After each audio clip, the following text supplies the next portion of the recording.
doing, DDT? Time to step into the squared circle, son. Hello, everyone, and welcome back to the Rolling DDT podcast. This week, we're going to talk about Fastlane, the pay-per-view before Mania, because Mania is in 2 weeks, and Steve has some New Japan news. We're going to start off with that. Yeah. And first, Steve's here. Steve Petrovelli's here. Josh Collins is here. Mike Roker's here, and we're going to do that to the best of our ability. So, Steve, what's going on in New Japan Town? All right, so I am here, New Japan's favorite Mark. Yes. It has been a great, couple weeks. I want to say month, but it feels like it's just been just solid wrestling, and the time gets by so fast. So the New Japan Cup, which happens usually around this time every year. Last year, because of COVID, it got pushed back a little bit. But the New Japan Cup happened, and as always, it was fantastic. And I'm not going to go through all the bracket because that's a little bit too much. If you want to watch some of the matches, go through. All of them were good to great, except for the Bad Luck Fale matches. But what can you do? So with the Final Four, and the only one I'll kind of go off of is the Final Four were David Finlay, who beat Jay White to make it to the Final Four, which was a big deal. And for those who don't know, be like, what? Like, that's crazy. Two things. One, why tournaments are awesome is because it allows you to be able to play off. This person may be injured. This person may be tired. If a bigger guy loses, there's more chance of an upset. Like, there's a reason that you got upsets in March Madness. Tournaments allow that a little bit more than matches they can get ready for, Right. at least in my opinion. Two, David Finlay and Jay White have a lot of history. They were young lions together. David Finlay had to get shoulder surgery, came back in great shape, and has looked awesome. And they've done a great job pushing him, so he was a legit contender. So, with that being said, your Final Four were David Finlay versus Will Ospreay, who, of course, now is a heel with his new own faction, United Empire. And on the other side was Shingo Takagi and Evil, who have a lot of history, with Evil now betraying Los Ingobernables, and Shingo kind of stepping up as that, I would say, second, like right after Naito. So Will Ospreay versus David Finlay was great. Played off of a spot where David Finlay hurt his foot. And basically Will was untying it, wrenching the foot, doing even like the kind of finger thing where he was like, instead of the fingers, he was like working the sock with the toes and stuff. So did a really good job putting over, working the foot.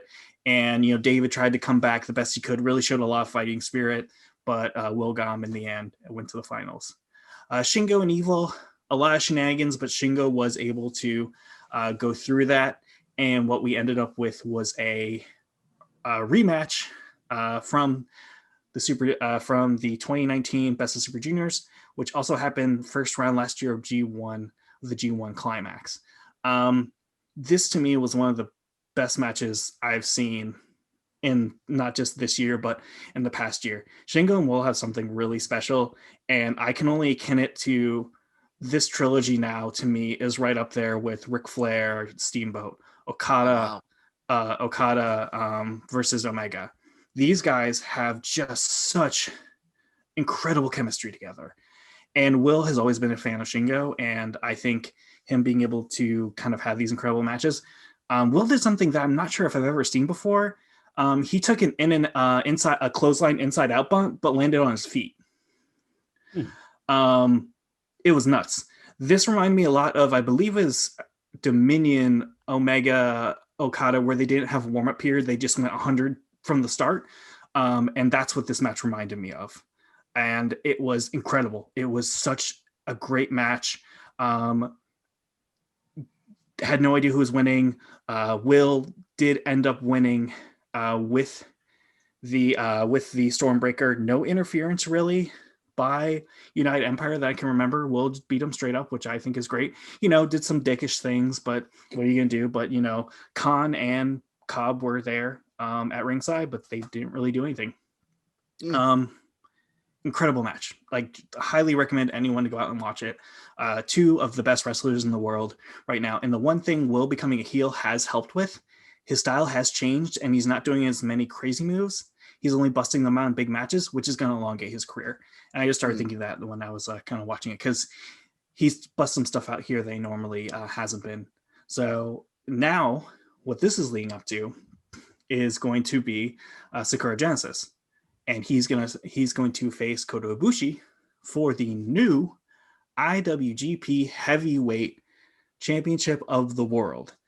For those of you who don't, or it's the, I want to make sure, IWGP World Heavyweight Championship. Okay. For those who don't know, Ibushi has now taken the Intercontinental and the IWGP title, has merged them into one belt. The one thing, there is a lot of back and forth about this amongst fans. The one thing that New Japan is doing, which I really love, I feel with especially WWE, if let's say WWE was doing something like this, they would have the commentators put over how great this is. They would have the wrestlers say how it's going to be so great to be. Like, they would say, everyone would see it as a good thing. New Japan's not doing that. Okada's body language, he had to tag with him. He's not happy about it. They're playing off the Tanahashi, Okada. These guys are all pissed at him for doing this. So it's working in storyline too. It's great. With that, to me, I for one think it's fine. I mean, the IWGP title does go a long way, but there's been plenty of other belts. IWGP belt wasn't even the first world title in New Japan. No. So a trophy, right? The first title was the NWF belt, which was a promotion actually in like the Buffalo area, I believe, that Inoki just bought because he wasn't getting over in America like Baba was. So he just bought it and was like, "Look, I'm popular now." I think he wasn't getting booked, and so that's why he bought it. So but is anyway, that new design or? That hasn't been revealed yet. The first time we're going to see that now is going to be at Sakura Genesis. So cool. I'm just going to run down the card. Just kind of talk about, there's a couple matches that I'm pretty stoked on. First opening match, Bullet Club versus Suzuki Gun, Doki, Zack Sabre Jr., Taichi versus Jado, Tongaloa, Tamatanga, who are the first time they're back on the tour. Got some time off. I was hoping they'd show up in AEW, but hey, maybe they'll show up. My guess is that they're going to be going in a program against them because Taichi and Sabre Jr. were the guys. Dangerous Techers were the guys that they won the belts off, so they're most likely starting a program with that. Then you're going to have a big 10-man tag, Chaos versus Bullet Club, Yoshihashi, Tomohiro Ishii, Hiroki Goto, Toru Yano, and Okada versus Evil Kenta, Yujiro Takahashi, Taiji Ishimori, and Dick Togo. And Dick Togo's still fucking ripped, dude. Like he wears a lot of he still wears the suits and stuff when he's going, but you see him in wrestling gear, dude is still jacked. So I think this is possibly for the 3-man titles. This is probably setting up some more. My guess would be they're setting up something for maybe like the never open weight trios title. But again, just a kind of a big get everybody else in the card. It'll be a fun 10-man tags. Bullet Club just doing a bunch of bullshit and it'll be good. Or have Eagle go against Okada, have them do a special singles match. I think that'd be cool. Third match, which is one I'm really excited about. It is LIJ, Shingo, Takagi, Sonata, and Tetsuya Naito versus United Empire with Great O'Khan, Jeff Cobb, and someone who hasn't been named yet.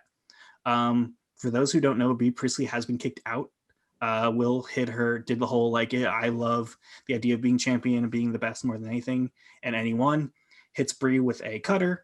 I think a lot of people are saying this is how they're going to kind of write her out of New Japan because she's starting to do her own touring again. So they're going to, not that she would have wrestled, but this is going to reveal a new member. Some people were thinking Toa Hinare, who is a kind of a guy who's, I think I've talked about a lot, Mike, where I think he should have gotten a heel turn. They've really made him look very frustrated. He's a lower card guard. This might be a way for them to bring him up and have him turn heel, maybe get a little more steam behind him.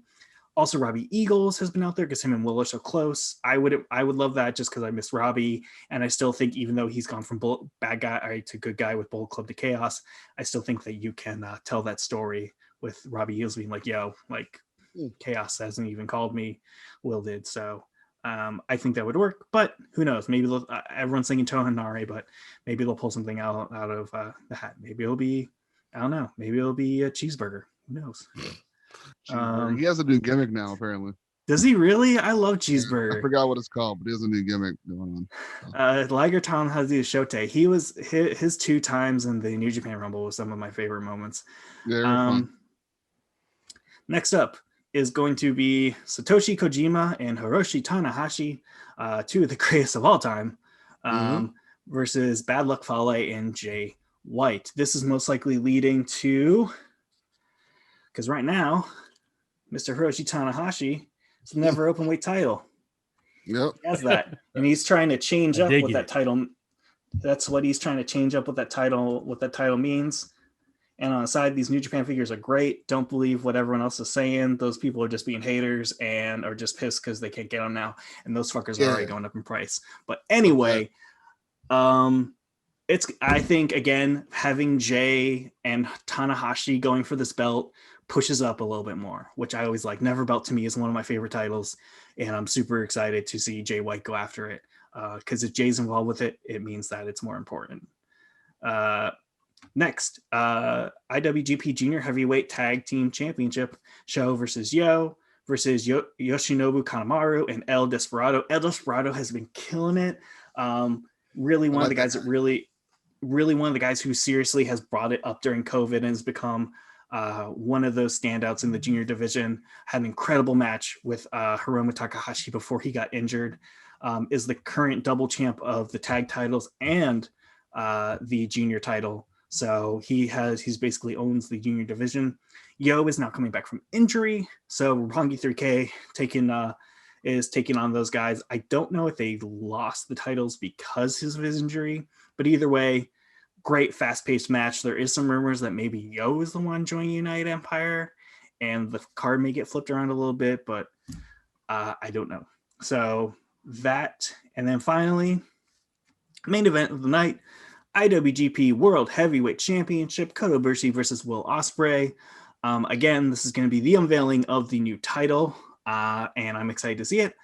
And it's Kota Ibushi versus Will Ospreay, 2 of the greatest guys in the world when it comes to, wrestling. You've got Will Ospreay, who is a high flyer, has become a much better grappler, a much better striker. And then you have Kota Ibushi, who is legitimately best at everything. Like, I was thinking about it, and he's not real. The dude, he is. If he just focused on high flying, he'd be one of the best high flyers in the world, like the best high flyer in the world. And he is already one of the best high flyers in the world. He's one of the best strikers in the world. He's one of the best grapplers in the world. Like, he is legitimately so good at everything, and he looks like a fucking anime character that just got plucked out and put into real life. Like. Yeah. Dude is, they've got their, with him versus Jay White, I believe they've got their heel versus face for the next 5-10 years. But either way, that's Sakura Genesis. I'm super stoked for it. I'm excited to see what that title looks like. And I'm excited to see what other thing whatever comes out from it. So it's been a great time for New Japan. I'd highly recommend anyone, if you're going to watch any match from the New Japan Cup, honestly, even if you weren't, look for that Shingo versus Will Ospreay match. It is fantastic. It is honestly, I haven't seen what Meltzer has rated it, but if he doesn't rate it 5 stars, it's going to be like 4.75. Like, it has to. You were telling me earlier in the week, it was crazy. So yeah, those are great, solid performers. I love watching their work. Yeah, it was so good. I can't express anymore. But that's it for New Japan stuff. I'm going to duck out, let you guys talk about Fastlane. I didn't see it. I don't just want to hate on something. I didn't see it, man. That's fair. Do you want me to? I can stay. You can stay if you want. Oh, okay. I would stay. Okay. We're gonna talk about that filler arc of a pay-per-view. Yeah. So we're going to start it off. I'm gonna kick back, drink my Coke out of a bottle, maybe throw some shade every now and then. Okay, cool. Fair enough. So we had the kickoff match, which was the United States Championship against Matt Riddle and Mustafa Ali. Very easy back and forth. It wasn't very anything exciting. Matt Riddle's great. Mustafa Ali is great. Too bad Retribution is the thing. Or is it? Because at the end of the match, T-Bar and Tube Steak chokeslammed Ali, and I think Retribution's breaking up. Imagine having your faction surrounding the ring during a title match. Yeah. You still can't get it done. You're a heel faction. What is the point? What is the point? I need they this. Look so tired too. They're like, why are we doing this? They were standing there like, I don't want to do this anymore. Like, imagine they're like, yo, guys, you remember the Shield? You remember how they got called up? You guys can be the Shield, but D tier. That's what happened. That's what happened. I'm hoping so Mia Yim and Donovan Dijakovic can make it out. Well, apparently T-Bar deleted his Twitter or it's whatever he's on. So I guess they're gonna. I guess after Mania, whoever's left, they usually do like a big purge. Well, I mean, he's getting ready to feud with Bow Wow alongside Randy Orton. I'm not even gonna go there with that. Yeah, that's in Twitter world. Anyway, Little Bow Wow. God. So Yeah, quick is he on private jets again on Delta? So Bow Wow he's training to get in the ring with Rikishi, and apparently he is beefing on Twitter with Randy Orton. So Randy Orton is beefing with Soulja Boy and Bow Wow, and it's pretty. Randy's been ripping him a new one, and it's hilarious. The bet, yeah. Like every day, he's like, "I have time for this," and it's hilarious. I have time. Randy doesn't give a fuck. Like he legitimately doesn't. They're messing with the wrong one, man. Like he's not the one to mess with. See, like Randy Cena would ignore you and sell some merch. Randy's like, Randy's going to pull you apart. Anyway, opening match of the night, Fastlane. He's going to shit in your bag. Right. Twice. You twice? WWE Women's Tag Team Championship match is Nia Jax and Shayna Baszler versus Sasha Banks, Bianca Belair. The unlikely duo that's wrestling each other at Mania. Though the whole same things we've seen before. They did it with Michaels and Cena, but they actually gave them the tag titles in this one. Anyway, fairly okay tag match. No. Was it? No. What's up, Josh? Tell me about it. No. That match had two of my favorite ladies in there.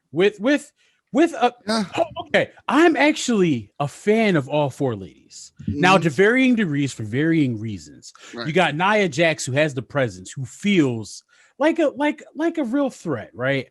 Right. She's different. You got Shayna Baszler. You're like, someone is going to get injured here. And we're talking kayfabe, not kayfabe. That's a thing. All right. And then you got Bianca, who is probably the most pure babyface you have in the company right now. Yep. And then you got my baby Sasha Banks. And Sasha, what have they done to you? Right. Her gear was dope. Her gear was dope. Spider-Man gear was crazy. Her gear is always fly, but I feel like as a character, they just don't know what to do with her. They keep YOLOing. Oh, my bad, bro. Oh, no. I'll put in and get out. But like, I heard something that like on TV, she's a babyface, but on Talking Smack, she's been a heel. So she's been like doing both. It's so weird. Like, they don't know what they want to do. And then they keep going, you know what? Toss them at the tag team champions. Just keep doing it. And then Reginald. I don't understand this guy. Like, I don't understand. Like, the fact that he, like, started off with Carmella, beefing with Sasha, then Nia Jax has a crush on him. And he has segments where they take him clothes shopping. She's his sugar mama. Makeover. Yeah, but cool. But it's like, and then that match was also like, that match was also sloppy. Like, they were going for holds that took 30 seconds to set up, and I'm looking like, what's going on? Like, you have possibly the day one main event of WrestleMania, and you're exposing them, and not necessarily to their detriment, right? But you can only wrestle the same match with a convoluted finish so many times and keep it tight. And they keep doing this. And they're doing it with the other possible WrestleMania main event. Yep. They're overbooking everything. Like, I don't understand. Now, they finally stopped standing on ceremony, and they were like, yo, let's get to this. Yeah. Sasha was like, rookie, get the slap. I was like, about time. About time. I was like, when is, like, it's 2 weeks away. You're doing this now? Like, They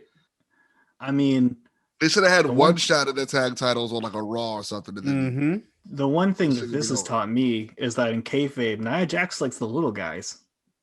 Yep. She likes the guy that she can, hold up and rock tight. Well, because it was Enzo and then it was him. It was Enzo, wasn't it? Yeah, she was with Enzo for a little bit and stuff. I'm Reginald, whoever you are, dude, I'm sure he's somebody from the PC or whatever. He's a Cirque du Soleil guy. Is he like get your money or do what you can, but so it's not on him. But WWE, man, he's doing this part well. He's doing. Even Bianca was like, "What does Reginald have to do with any of this?" And I was like, "Thank you." He doesn't. Yeah. Anyway, impromptu match because Shane and Braun Strowman have a feud, which is. They're trying to recreate Shane and Big Show, and it ain't it. Yeah, I guess. Yeah, they are. The whole like you're dumb and slow. Yeah, because you remember which way did he go? Braun's a choo-choo train now. He's a choo-choo train. The random train noises. So Braun Strowman beat Elias very quickly because Elias is now a flunky for Shane. Shane got injured earlier, throwing shadow boxing or something. And now his knee's all messed up. So he's on a crutch, but he's only on the crutch so you can hit Strowman with it. It's the most unneeded feud for Mania ever. Is this feud right here? Meanwhile, Kevin Owens is big. It has nothing to do. Mania. He's like, I just went on the card. Well, oh fuck, he's not on the card yet. Well, no. Well, they're gonna make him and Sammy fight because Sammy. I'll watch that. Exactly. Right. But they started something last week where it's like, oh, Sammy keeps bothering. It started at Chamber really. Sammy keeps bothering Kevin. Kevin's like, get away from me. Get your camera crew away from me. Because it's gonna be the angle where like Sammy's a weirdo and Kevin just has to beat him up to make him go away, which I'm okay with. But yeah, Strowman beat Elias quickly because that's what Braun Strowman does to people who are smaller than him. Moving on, Intercontinental title match is the match I was looking forward to the whole night, and this is Big E versus Apollo Crews and his Uhaa Nation gimmick. Still has a spear. Do not insult the nation. Or I will show you the steel. My favorite, I remember I was tweeting Roke about this because I saw clips of it, and I said, "Yo, did you see his gimmick change?" And he was like, "Yeah, man, I'm psyched. It's like the Uhaa Nation," and he's like, "I'm stoked for that." And then I just texted him, "Did he carry a spear for that?" And then Roke just sent back like, "What?" Yeah. It's like Vince came in and was like, I just saw this Black Panther movie. Right? I just saw this Black Panther movie. Can you say Nigeria forever? Can you say Nigeria forever? Where's your accent? Right. It was an interesting match. I like both of these guys a lot. I actually care for their feud. Hang on. But something happened in this match. I don't know if you guys noticed. I think it got stopped early. It looked like it. It looked like they were going for a double pin. Yeah. I don't know exactly what happened. But Big E was staring at the ref like he was crazy. Well, I think it was a ref botch. Now that refs won't count. They said we're counting. Right. Well, I think the match had more time, maybe. And It got ended a little early. But hang on. But yeah, I like the match. I like Apollo. I just don't like him carrying around spears. Him with the two like guards, public enemy dudes. They're cool. Just you don't need a spear, man. Like just how's he gonna show them the steel, man? You can't always chuck steps, fam. Yo, I would wear a show them the steel shirt. I 100% would, just so you know. Show them the steel. If he was slapping people with a chair, I think that'd be pretty badass.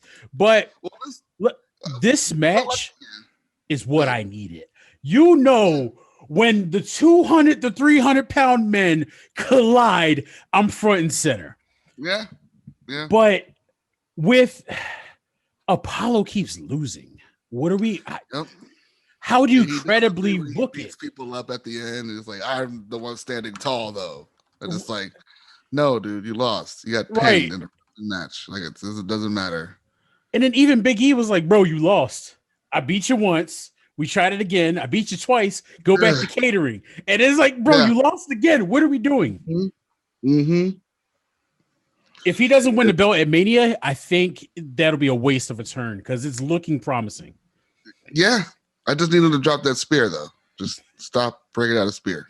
Can you imagine if he does some really heelish crap and then smiles? How good it would be. It would be great. And then he raises the spear just to upset you at home. Don't raise the spear. Jeez. No, none of that. All right. Moving on. Seth Rollins versus Shinsuke Nakamura, which was great. Shinsuke Nakamura is back and they're trying to relive his NXT years. They gave him all of his stuff back. Good match. Rollins won with a curb stomp because Nakamura can't win anything. It's weird because I think this match is impromptu because not impromptu, but like he's doing this for Cesaro because the real feud is Rollins Cesaro. And Cesaro wasn't even wasn't even there. Like I don't know what's going on with him, but he wasn't even ringside or on commentary or anything. And that's the supposed Mania match between those two. But it was a cool match. You know, those two guys are great. It's always good to see those guys work. But Rollins come up with one guy is great. The other is one of the greatest of all time. Yes. I give Big E lots of props. Apparently he was doing commentary it was Shinsuke. It might have been Shinsuke versus Apollo Crews or Shinsuke versus somebody. And then they were the commentators kept being just like, oh, Apollo Crews. He's like, I don't want to talk about Apollo Crews. He's like, Shinsuke Nakamura's in the ring. One of the greatest of all time. We're going to pay attention to that. And he's like, do you know how much he's he kept putting over Shinsuke. And I was just like, yes. Yeah. He watches Japanese wrestling big time. Yeah, the guys know who he is. Maybe. I'm hoping they give Shinsuke a little bit more to do. And give him maybe a shot back as a babyface. Yeah. It's definitely he's a face now. He's a face which is great. Has there ever been a non-English speaker that's won the WWE title, or has a Japanese man ever?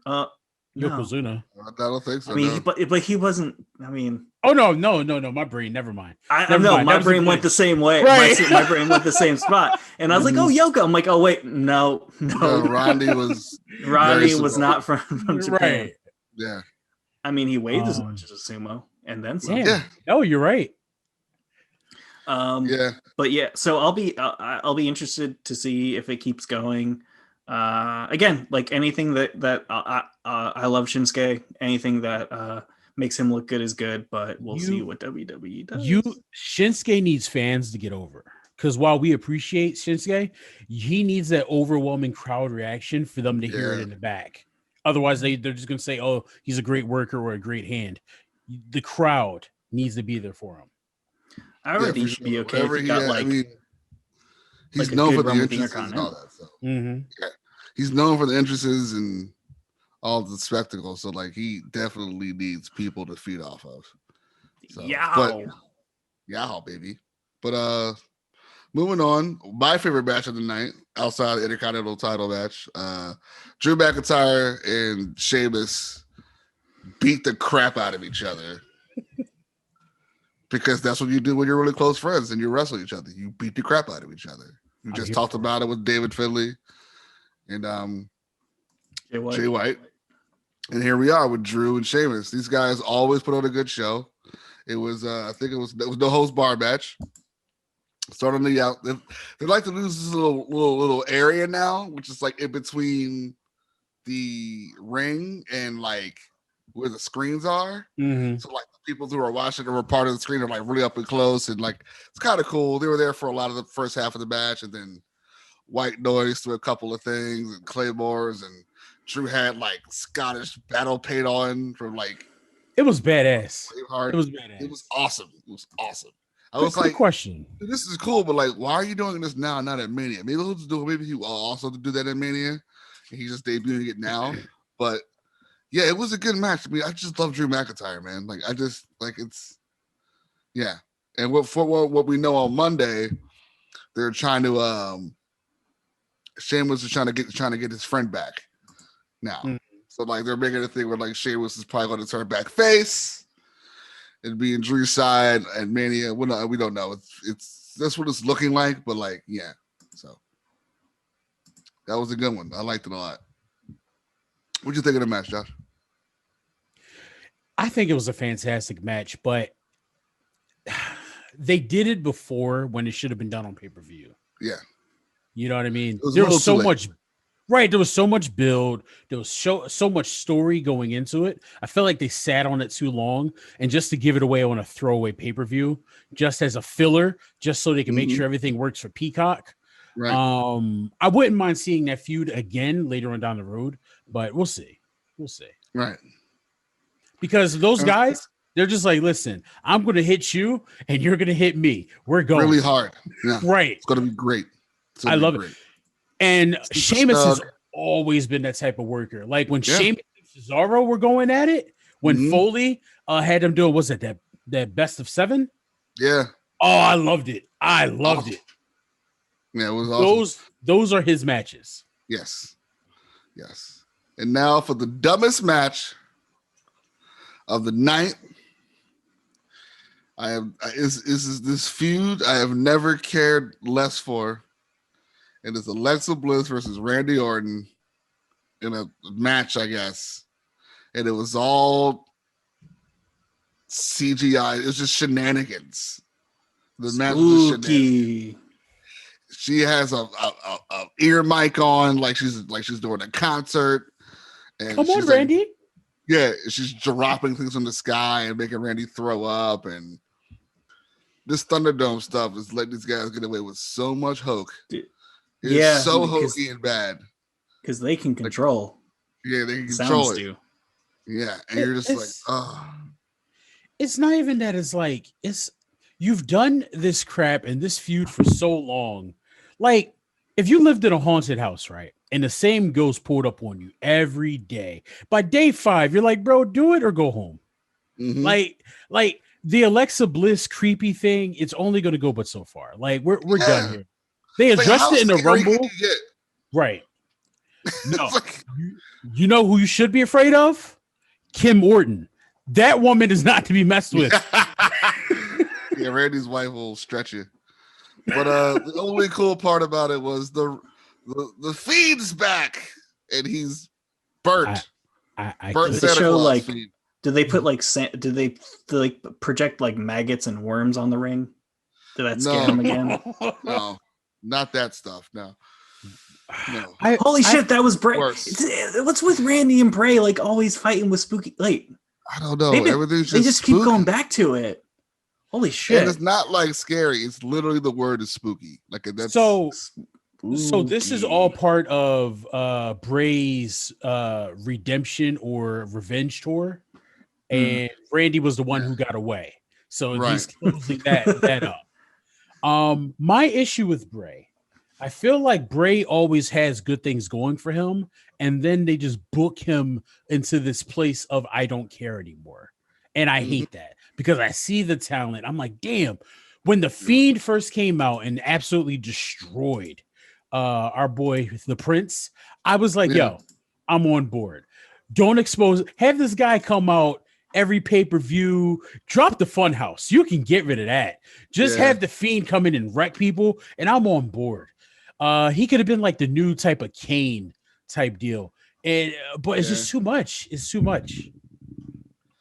Yeah, it feels like we're on like you know how there's like horror movies that are great. Like the first two were like, oh, the first two are great. Yep. And it's like, okay, we got something here. Let's keep making more of them.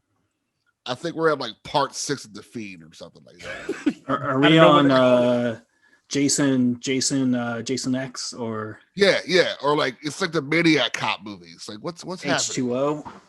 Yeah, How Long in H2O and all that type of stuff. But yeah, Fiend comes back, new burnt gear. It's nice. It's cool looking. The mask is cool at least. His clothes is like he's burnt Santa Claus. It's weird. But yeah, Sister Abigail's Randy, Alexa Bliss pins him. Dumbest match I've ever seen. And I'm sorry, I thought Sheamus and Drew was great. The main event tonight on Fastlane, Daniel Bryan is so good that he's literally like it's the reason why he has his own award that Meltzer gives out. It's because Daniel Bryan makes you look like $1 million. This match was so cool because it was Daniel Bryan versus Roman Reigns, by the way, for the Universal Championship with the special outside ring enforcer of Edge, right? Mm-hmm. Edge is playing it down the middle, being babyface Edge, watching the match. Not really to talk about there until like the end. But Daniel Bryan is trying to like mat wrestle Roman Reigns, and Roman Reigns is having none of it. He is having none, and it's great how he's selling it. He's like, I'm not doing this with you. If you get close to me again, I'm going to hurt you. And it's like, yes, this is what I'm talking about.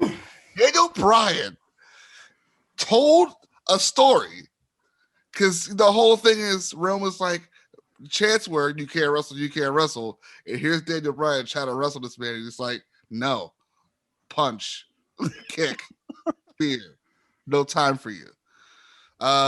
Really good match because obviously, like I just said, Daniel Bryan. Highlight of the match is ref bump. Daniel Bryan. The whole story is Roman Reigns has never tapped in his career. So Reigns is tapping from Daniel Bryan's label lock with no ref. I think Edge comes in for a pin count situation,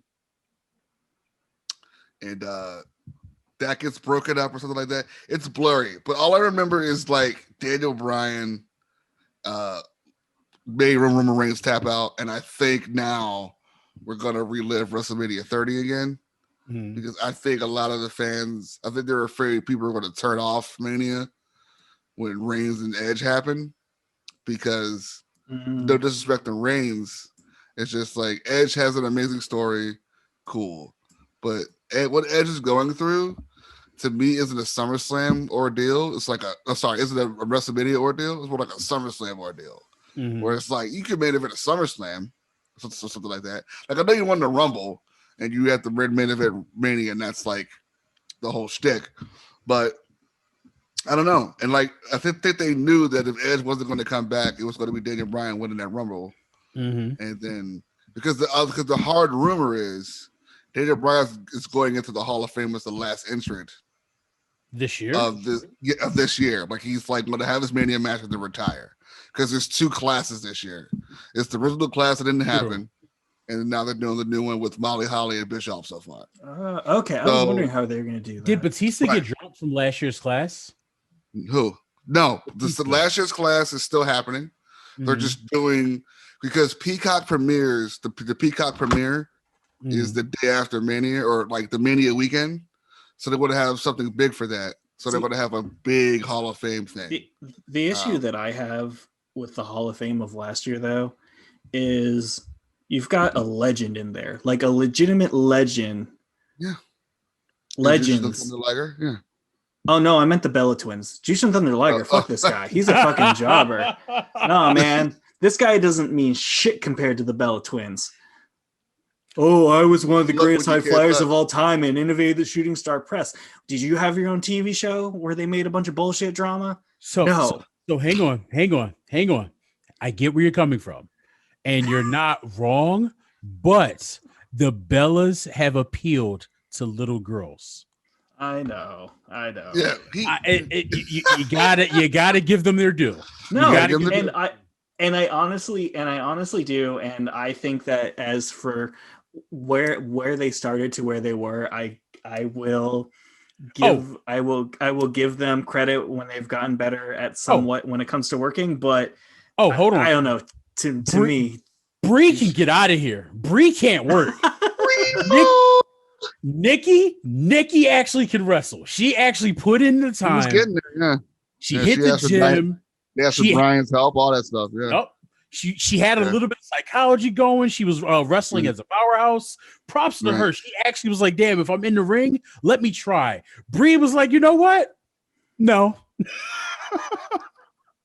Bree mode, because I'm drunk. Bree mode, baby. Because I'm drunk. Oh, yeah. That's where that's how Remote came from, yeah. Oh my god. It's a total Divas joke. They turned into an angle. I just remember like Jushin. Okay, that's like cool. They're giving it to Jushin because he retired this year. Like that's really cool. He has done stuff in WCW and he had the one match in NXT. I was like, that's awesome. Then I saw Bella Twins. I'm like, okay. Like I'll be interested to see. I would actually really love if Shinsuke puts him in. I think that'd be great. Put who, the Bella That'd be Twins? pretty dope. Yeah, the Bella Twins. No, sorry. Can they have John Cena put? Can they have John Cena put Nikki in? Oh. To see how awkward they can make it. Anyway, but yeah, like I said, back to Daniel Bryan real quick. I think before we found out about Edge's amazing comeback and the fact that Daniel Bryan dealt with the same amazing comeback, but I think Daniel Bryan was going to retire this year with a Rumble win and another WrestleMania main event in his pocket. Mm-hmm. But Edge came back. But I think they're going to pull a 30 and make a triple threat. So, do you think? And again, I'm not wary at all. I have no idea how streaming services work, but I'm sure they have some type of way saying like, okay, X amount of people are watching. Do you think this happens if it's not on Peacock? Because now they kind of have like a network to keep happy in some ways when it comes to Peacock, you know, versus just having it on the network where again, they my fear is, and there's fans again, right? And my fear is new network means title change, right? Look what happened with Fox, Lesnar, and Kofi, right? And that was TV. That was TV. Bro, that match wasn't TV. That match was a GIF. I saw the whole match as a GIF. It's a GIF, yeah. You're not wrong. It was so sad. I mean, goes King Velasquez. If I was booking, you're not beating Roman Reigns until at least the following Mania when you can get The Rock. Well, no, I don't know who's beating Reigns because he has to beat Rock too. So I don't know who's beating Roman Reigns. Samoa Joe has to get in the ring with Roman at some point with this chief run. He's like, yo, you're Samoan, but you're not my chief. Like they can go so many ways with that. Yeah. And Joe makes every match feel real. Yeah. Mm-hmm. I love it. Like I thought he was going to go against Seth Rollins when Rollins pulled up on him in the Performance Center. And then he sat back down. I was like, Joe, you're great behind the commentary table, but you belong in the ring, dude. Yeah. I think once they figure out what's going on with like his head, because apparently it's a concussion issue, I believe. Okay. Because the rumor was he's going to be in the Rumble match. Just get up at the table and just go in there for a couple minutes. But I mean, I don't know. It's Daniel Bryan again. So good. Oh, Bryan is great. Bryan plays the underdog so well. I love it. I mean, he had a cool heel run. His last heel run was pretty cool. But Daniel Bryan, as a piece, he makes you believe. He gets you fired up. And he's great on the commentary too, because he's so smarmy with it. Like, like when he was like, "Hey, how about I be the head of the table?" Like just little commentary, little things he says where it was like, "Damn, I know you want to kick his ass, but Brian's going to out wrestle you." Right. I love it. I love it. I think that's going to happen, man. I really think we're going to get Brian Edge and Reigns for Mania. I still think, and maybe this match happened, I think Daniel Bryan's last opponent should be The Miz. So they wanted that match after that talking smack angle, which actually wasn't the angle. Miz shot. Yeah, Miz thought Brian was going to punch him in the face. He was fully prepared to get punched in the face because when he called him a coward, he took it personally. But even Brian said, "Do you really trust this company to do a year's worth of booking to get us to Mania?"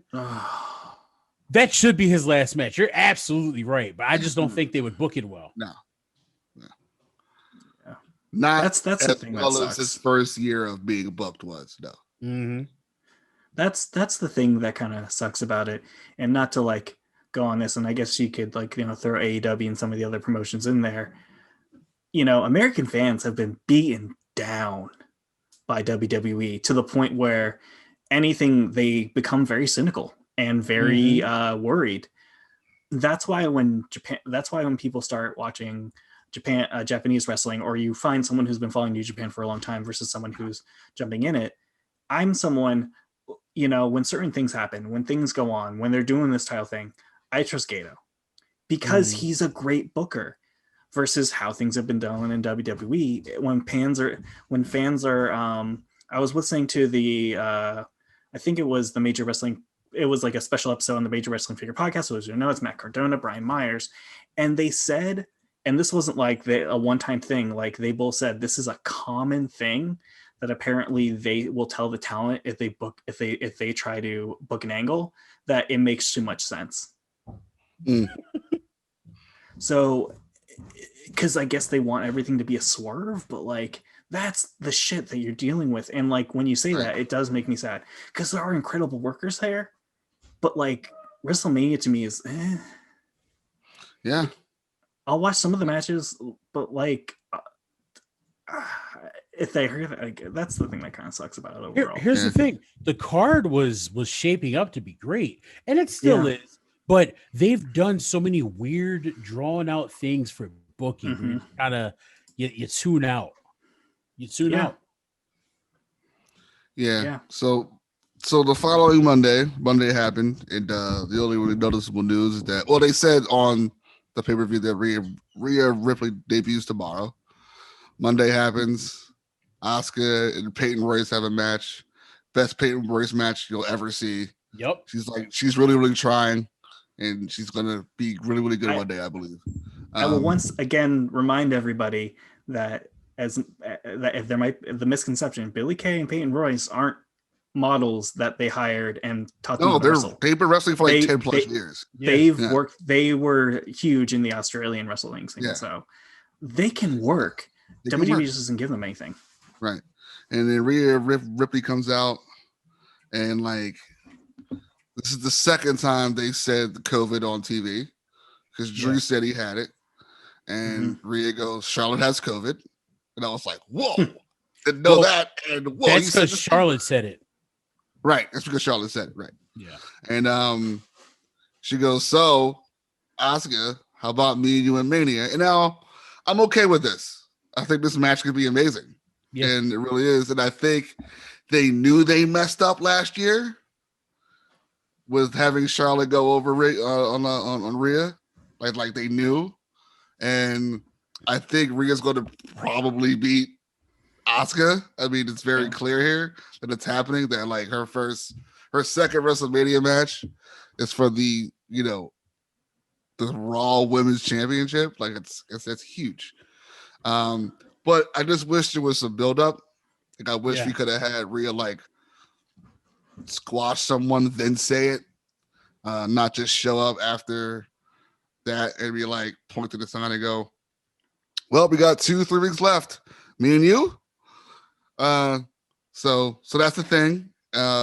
Also Andrade, during the pay-per-view, we found out that Andrade Cien almost got the leave. Yep. He asked for his release. El Sombra, yeah. He asked for his release 2 days before or 3 days, like that week before. And they denied it. And then a couple days later, they said, yeah.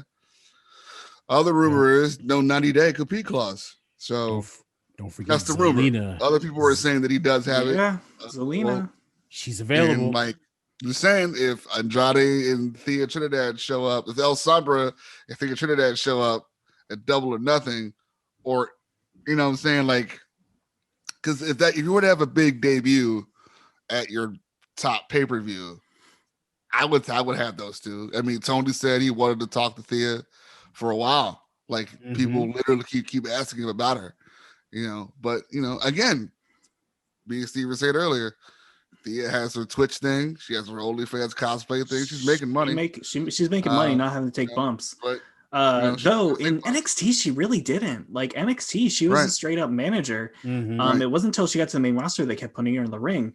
Right. But the other she thing wrestled. She was tag champs. Yeah. Knockout tag and TNA. But like that was the one thing. Like I think she did a lot of times. She do a Hurricane Rana like into the stair spot. But she didn't do a ton. The one thing that also it's a really good moonsault, by the way. Oh, it's great. She doesn't almost decapitate herself like Lita. The best. The other thing is that he's gonna want to stay near Charlotte. So I mean, AEW's home base is Jacksonville. Their home base is, you know, he can stay in Florida. I mean, not that like Impact. And then the other thing is with how the wrestling world is outside of WWE. He goes to AEW. He goes to Impact. He goes to ROH. He gets to wrestle. They're going to put him on TV. Yes, wherever he goes, he's going to be on TV. He'll get to go back to New Japan because I'm sure he wants to go back there. Dude's a former IWGP Intercontinental champion. Like he'll get to do all this again, and that's the great thing. My only and Los Ingobernables are both in ROH and New Japan. Yeah, so Roosh. Either way. My only thing is, can we please skip the arc where he shows up on Talk Is Jericho and trashes WWE? I'm kind of bored with it. Look, man. I'm with you on that. I really am. I really am. Like, but Moxley did his thing, and it was huge. Brody did his thing. It was huge. Miro did his thing. It was okay. At least Big Show didn't do it. Big Show was just like, I wanted more money. I wanted more money, and I wanted to wrestle. Yeah. You know, the one thing I was thinking, because I was actually thinking about this, and the one thing that I could honestly even think it as, knowing, I guarantee you, if you look at Jericho's podcast numbers, those episodes probably spike through the roof. Of course, he knows what he's doing. So he knows exactly what he's doing. It wouldn't surprise me. It wouldn't even be like Andrade being like, oh hey, like can I go to the podcast? Like I think it's Jericho going like, hey, want to do my podcast? And just talk shit on WWE because those numbers are gonna go real high. He respects you as a professional wrestler. Yeah. And if he was there, would be one of the guys who would want to put you over anyway. Of course, he's gonna want to talk to you because he knows that you're good. I mean, this is a guy that had a 5-star match, one of the only 5-star matches on NXT at a pay-per-view, at least. Like TakeOver Philadelphia. It was like Johnny, the first 5, and that was the first. Wasn't it the first like 5-star WWE match? Right. Not, I mean, since like Cena, CM Punk. Since Cena and Punk in 2011, yeah, it was TakeOver Philly, Gargano, and Almas, and I was there, so I got to see a 5-star match. In front of in person, himself over. I mean, I got to see Andrade wrestle in real life. So for me, it's like I know what this guy can do. I've seen him move in real life. Yeah. So it's like holy crap, man. Like, you know, it's like, why are you not pushed? Like, I never like. It's so unclear. Like, I want to hear your story because it's like you're wrestling. You're dating Charlotte Flair. They just fired your manager. You guys both supposedly pitched this angle to be this power couple thing. They turned that down. And it's like, are you being punished because you're dating Ric Flair's daughter? Or are you being punished because your manager's gone. It's very weird. It's like the. Can I be honest? What? I don't believe it's a situation of being punished. WWE bought up, so they can't buy territories anymore, right? Right. So they're going to buy all the talent, and then they're all there, and they don't know how to book the ones they want to book. So you got a bunch of people you don't know what to do with. You don't want the other companies to have them, but they're just there. Right. And then he lost his mouthpiece. So now you're just like, we have nothing for you. Right. And then when you have people like Bobby Lashley on Monday, I mean, he's doing this thing, but like when you refer to the 24/7 guys as catering, like guess what you're called now? The catering 24/7 guys. Yep. Because you're just waiting for R-Truth to walk by so you can drop your bagel and chase him. Like it's so sad. It's so sad. That's how Ember Moon got injured. Yeah. Yeah, I remember that. Like he was chasing around a title. And I guarantee you she was like, she was never gonna win. I'm going back to NXT. Yeah. And she's the fucking tag champ in NXT. Like all these guys are close. Like the thing is, and I think the thing that's kind of interesting to me, and I'll bring it up again. Zack Ryder to me was a WWE lifer. I thought he was going to be there till the day he retired. How much he loves the company. I never thought they would get rid of him. The dude still sells merch, and they released him, and he's making more money on the podcast. Yeah, than he was in WWE.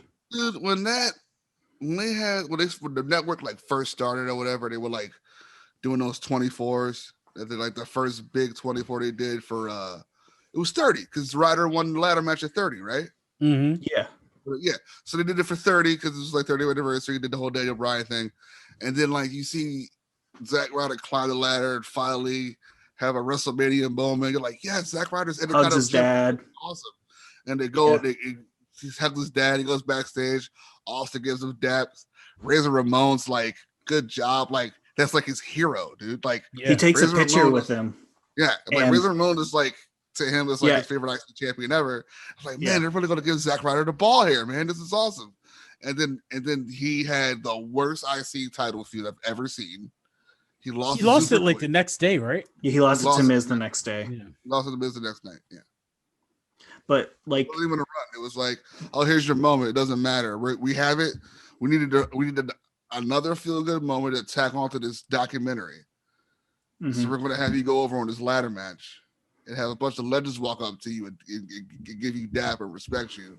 But it doesn't matter because in 9 hours, it's gone. Yeah.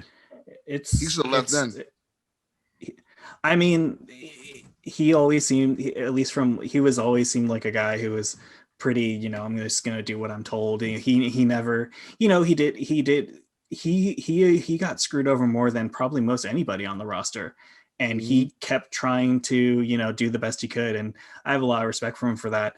But like the thing that just, I think really is just so, the thing that's just so kind of heart wrenching now is that I can't imagine if you're William Regal or Triple H. Like you literally take these guys, teach them the WWE style, how they're going to do it. You make guys like Drew McIntyre, Bobby Roode, Andrade, Aleister Black, and you say, look at these superstars I've made you. Look at these incredible main eventers I have for you. And then they book them to shit. Yeah. Every time. And that is partially, me and Mike have talked about this a lot. That's partially why I think Adam Cole hasn't been called up yet. Nope. Because we'll be on 205 Live. He's too small. Somebody. Yeah. Same thing with Gargano too. It'll be the same stuff. See, but anyway. and Cole doesn't appeal to me. My bad. What? No. Here's the thing. Cole doesn't appeal to me, but I get that. But I get that he appeals to others. I'm always of the school of thought of, hey, that guy's not for me, but I get it. Just like with Darby Allin. Darby Allin isn't for me, but I get it. And I don't understand why they refuse to book people just because they don't get it, but they're selling, they're getting over, they're having matches that people really like. They're just like, nah, you're not big enough. So 205 Live to you. Bruh. First off, Adam Cole, baby. All day, baby. Bro. My man Chugs. That's like Chugs. That's like someone going up to Ryan's and being like, Star Wars. I don't like Star Wars. Yeah, right? King of the thigh slaps. Just slapping my leg. He's the king of the thigh slaps? Watch AEW programming? I don't. Anyway. It's okay. I watch for Jade Cargill and then I go about my day. Oh my God. I watch for the wrongest person. Anyway. With that, I watch for was our episode. And... Wait, guys, I watch for. No, guys, say something because I'm fuming right now. Baby. I like watching it for Ty Conti and Scorpio and Scorpio's great. He's just missing something. I don't think they need to make him a heel. Your help. That's it's missing your help. That's what he's missing. You jerk. What about It's still road to help. It's still road to help. Who else do I like on AEW? Crazy. Oh wait, John Silver. John Silver, yeah. John Silver is one of my personal favorites. I'm excited. They said I think he's challenging for the TNT title this week because it's the anniversary of Brody winning it. I would like to think he wins it, but I don't think he will. At least let him hit the clothesline. Like he's gonna hit the clothesline.